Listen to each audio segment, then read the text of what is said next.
Belagak nantang Jokowi, Anies kena batunya. Sejak 2 tahun lalu, bahkan mungkin lebih lama ya, sudah beredar beberapa analisa bahwa tahun 2022 merupakan tahun yang buruk buat Anies. Karena pada tahun ini jabatan Anies sebagai Gubernur DKI Jakarta akan berakhir. Sementara pemilu baru diadakan pada tahun 2024, baik itu pilkada maupun pilpres.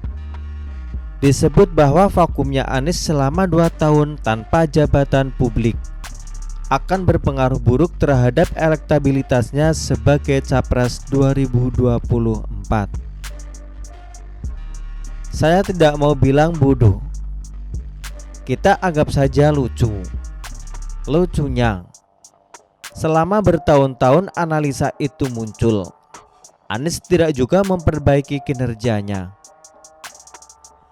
Padahal masih cukup waktu buat Anies untuk menangani banjir dengan normalisasi atau naturalisasi, menyediakan rumah buat warga miskin, menyediakan fasilitas MCK yang banyak, memperbaiki jembatan penyeberangan orang JPO di luar kawasan Tamrin Sudirman, dan banyak lagi.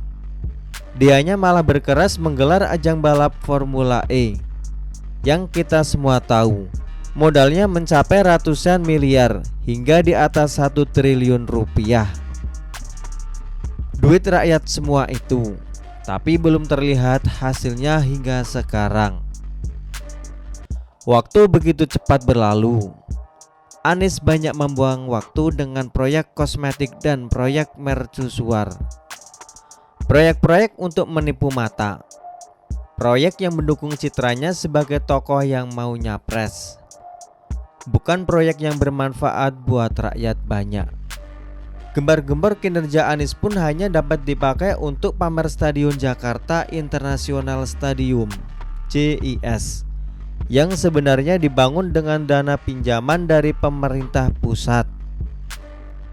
Di sisi lain, untuk mengukuhkan posisinya di dunia politik, Anies pun melakukan manuver tajam, yakni mengambil langkah yang menantang atau melawan Presiden Jokowi.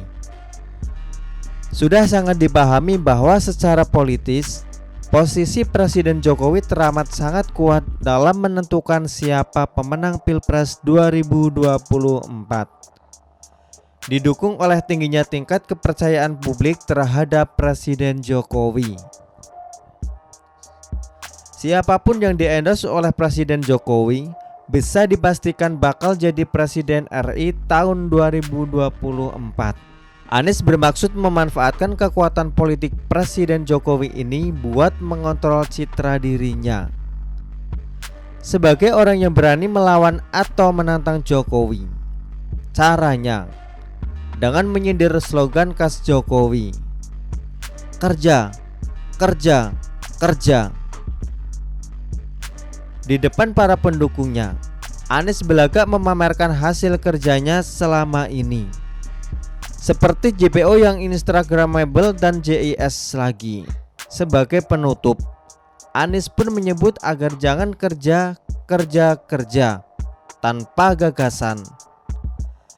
Ini tentu saja disampaikan Anies di Makassar, Sulawesi Selatan. Masa disampaikan di Jakarta? Bisa diketawain warga Jakarta tuh. Anies juga memanfaatkan isu yang sedang hangat saat ini, yakni pemindahan ibu kota negara. Dalam sebuah forum talkshow, Anies menyebutkan bahwa pemindahan ibu kota negara tidak akan menyelesaikan masalah kemacetan di Jakarta. Seakan masalah di Jakarta hanya kemacetan. Hello. Tapi yang penting bagi Anies secara politis, dia sudah ikut bersuara negatif terhadap mega proyek Presiden Jokowi tersebut. Seakan kinerja Presiden Jokowi gak ada apa-apanya dibanding Anies. Ya memang begitu. Hanya citra yang bisa dijual oleh Anies. Citra memang gampang dijual, terutama kepada mereka para kampret, para kadrunista yang memang sudah punya rasa benci terhadap Presiden Jokowi. Benci tapi ikut menikmati hasil kerja Jokowi. Gak malu ya. Gampangnya menjual citra. Sama gampangnya ketika kenyataan buruk terungkap, sehingga menumbangkan citra yang sedang dijual. Anies disebut pemimpin gagah, santun, seiman, punya banyak penghargaan, bla bla bla. Tapi gubrak. Tak perlu Presiden Jokowi capek-capek membalas sindiran Anies. Cukup apa yang terjadi pada warganya. Warga Gubernur Anies yang membalas bualan Anies. Citra Anies yang sedang dipamerkan dan dipromosikan pun jauh terperosok. Seiring dengan kejadian fatal yang menimpa warga Jakarta di bantaran Kali Ciliwung. Seorang warga Jakarta terperosok ketika memakai toilet dan jatuh ke Kali Ciliwung. Peristiwa menghebohkan ini pun jadi santapan media. Disiarkan beberapa kali di berita televisi, disertai video yang memperlihatkan buruknya kondisi toilet di dalam rumah warga Jakarta. Anies pun kena telak.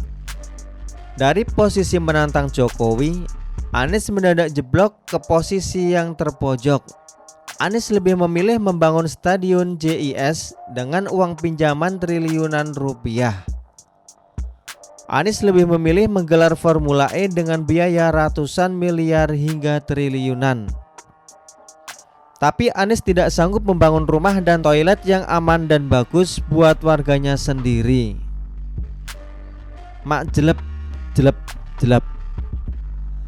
Keapesan buat Anies belum berhenti di sana. Sudah jatuh tertimpa WC, Anies juga seakan terpeleset di Ancol, di tanah berlumpur yang bakal jadi sirkuit Formula E. Momen itu terasa ketika para pembalap MotoGP mulai berdatangan ke Mandalika untuk melakukan tes pramusim MotoGP di sirkuit Pertamina Mandalika. Nama-nama yang sangat akrab bagi warga masyarakat Indonesia, seperti Marc Marquez dan Quartararo, mendapatkan ucapan selamat datang dari para netizen. Bahkan Marquez memamerkan foto dirinya di depan bandara dengan latar tulisan Lombok. Para netizen menjadikan momen ini sebagai sarana untuk mengolok-ngolok Anies, dengan mempertanyakan apakah yang datang itu adalah pembalap buat Formula E. Ada pula netizen yang menyebut bahwa Valentino Rossi, pembalap dengan banyak prestasi di MotoGP yang sudah pensiun, sedang mengetes motornya di Ancol, lokasi sirkuit Formula E yang entah kapan jadinya. Netizen lain bertanya, apakah Marquez datang untuk cek sound di JIS, sambil tertawa. Hahaha. Berbagai olok-olok yang sulit dipatahkan oleh para pendukung Anies. Anies juga sih, modal tipis berani nantangin Presiden Jokowi. Kita bicara kinerja dan prestasi ya, mau gagasan sebesar apa, tidak akan berguna jika tidak ada bukti nyata.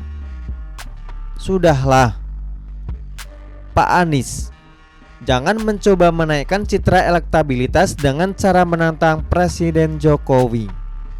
Itu mustahil bakal berhasil. Yang ada malah tambah apes pes pes. Seakan Anies kena gelindingan ban sepeda motor pembalap MotoGP. Jadi tertawaan publik lagi. Bahkan tanpa campur tangan langsung Presiden Jokowi. Alam bawah sadar publik sudah otomatis selalu membandingkan dengan hasil nyata kinerja Presiden Jokowi yang luar biasa. Sesuatu yang tidak akan pernah dapat disaingi oleh Anies Baswedan.